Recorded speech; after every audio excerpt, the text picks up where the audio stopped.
फिर अपना एक अलग घोंसला बनाकर उसमें रहने लगती है। इस तरह कई दिन गुजर जाते हैं। एक दिन टुनटुनी चिड़िया बंटी कबूतर को फोन करती है और रोते हुए उससे कहती है,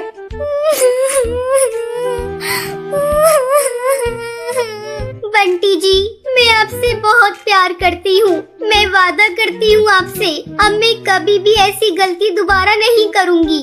ये सब सुनकर बंटी कबूतर टुनटुनी चिड़िया को माफ कर देता है। फिर टुनटुनी चिड़िया खुशी खुशी अपने पति के साथ रहने लगती है। सुंदरवन जंगल में कड़कनाथ नाम का एक कौवा रहता था। किसी बीमारी की वजह से जिंदगी के आखिरी वक्त से गुजर रहा था। कड़कनाथ अपने खानदान का अकेला कौवा है, जिसके घर में 2 नौकर हैं, टुनटुनी और बंटी कबूतर। कड़कनाथ सेठ को अब इस बात का एहसास हो गया है कि उसने जंगल के पक्षियों से बेईमानी कर जो पैसे कमाए हैं वो उसके काम नहीं आए। मरने के बाद उसकी सारी दौलत रिश्तेदारों के हाथ लग जाएगी। इससे भी उसको कोई फायदा नहीं था। कड़कनाथ सेठ की आखिरी ख्वाहिश ये है कि ये दौलत उसकी रूह की आजादी की वजह बने। इसके लिए कड़कनाथ सेठ टुनटुनी और बंटी कबूतर को बुलाता है और उनसे कहता है, बंटी कबूतर, टुनटुनी, तुम दोनों मेरे वफादार नौकर हो। मैंने तुम्हें पूरी जिंदगी चंद रुपयों की तनख्वाह के अलावा कुछ नहीं दिया। मालिक, आप सेहतयाब रहें, हमें आपसे और कुछ नहीं चाहिए। लेकिन अब मैं कुछ देना चाहता हूँ। क्या मालिक? मैं अपनी दौलत तुम दोनों में से किसी एक के नाम करना चाहता हूँ, लेकिन उसकी एक शर्त है। शर्त? मैं कुछ समझी नहीं मालिक। आज दिन भर तुम दोनों अपनी अपनी समझ के मुताबिक भलाई और नेकी का काम करो और शाम को आकर बताओ। मुझे जिसकी नेकी बेहतर लगेगी मैं अपनी जायदाद उसके नाम करूँगा। टुनटुनी और बंटी कबूतर कड़कनाथ सेठ की बात सुनकर हैरान होते हैं और दोनों सोचते हैं कि ऐसा क्या काम करें जो कड़कनाथ सेठ को पसंद आ जाए। अगली रोज सुबह होते ही टुनटुनी और बंटी कबूतर नेकी और भलाई का काम करने के लिए घर से निकलते हैं। टुनटुनी अभी तक ये नहीं सोच पाई कि उसे भलाई के नाम पर क्या करना है, लेकिन बंटी कबूतर के दिल में दौलत हासिल करने के लालच ने उसे नेकी के कई काम सुझा दिए हैं। बंटी कबूतर सबसे पहले मंदिर में चंदा देता है, मंदिर के बाहर बैठे गरीब पक्षियों को भी रुपए पैसे से मदद करता है, अस्पताल में जाकर जख्मी पक्षियों को दवाइयाँ खरीद कर बांटता है, जंगल के पुराने स्कूल की मरम्मत करवाता है। टुनटुनी ऐसे ही किसी नेक काम के लिए घर से निकलती है। उसे रास्ते में गाय मिलती है जो कचरे के साथ पॉलिथीन खा रही थी। अचानक वो गाय गिरकर तड़पने लगती है। टुनटुनी से फौरन जानवरों के अस्पताल ले जाकर इलाज करवाती है।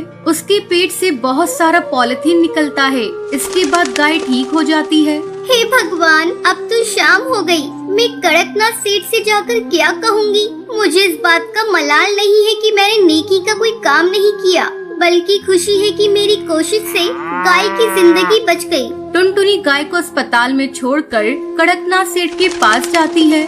बंटी कबूतर भी कड़कनाथ सेठ के पास आता है और अपने पूरे दिन का काम कड़कनाथ कौवे को बताता है। बंटी कबूतर अपनी नेकी के सभी कामों को एक एक करके गिनवाता है और टुनटुनी सिर्फ इतना ही बताती है कि उसने सारा दिन गाय के इलाज पर खर्च कर दिया। टुनटुनी के पास बताने के लिए कुछ नहीं है, इसलिए वो चुप हो जाती है।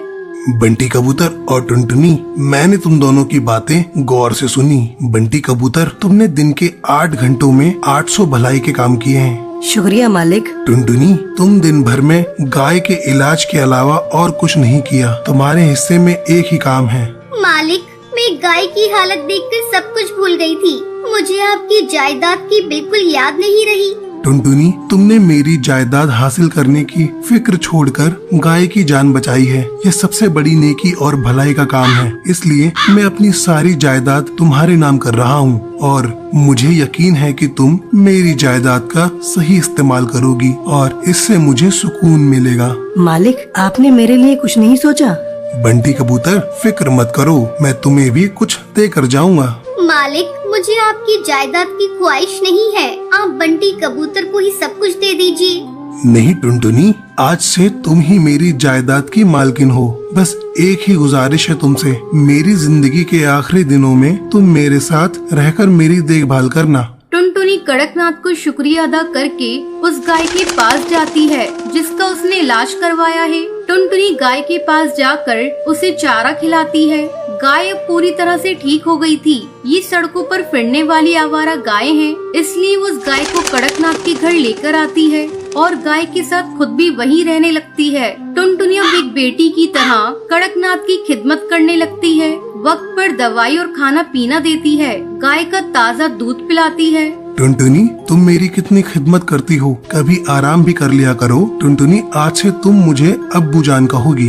ठीक है अब्बू जान, जब तक आप पूरी तरह से दुरुस्त नहीं हो जाते मैं आराम नहीं करूँगी।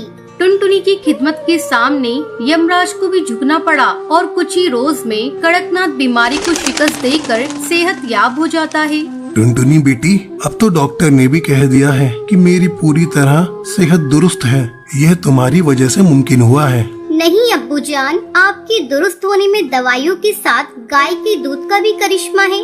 हाँ बेटी, गाय के दूध ने मेरे जैसे बीमार के लिए जड़ी बूटी का काम किया है, बेजान जिस्म में जान डाल दी है। हाँ अब्बू, जब एक गाय ये करिश्मा कर सकती है तो हजारों लाखों गाय इस मुल्क को बदल सकती है। टुनटुनी, गाय हमारे लिए ऊपर वाले की नेमत है। आज से हम अपनी जिंदगी और दौलत गायों की खिदमत में लगाएंगे। कड़कनाथ सेठ और टुनटुनी मिलकर गाय की खिदमत को ही अपनी जिंदगी बना लेते हैं।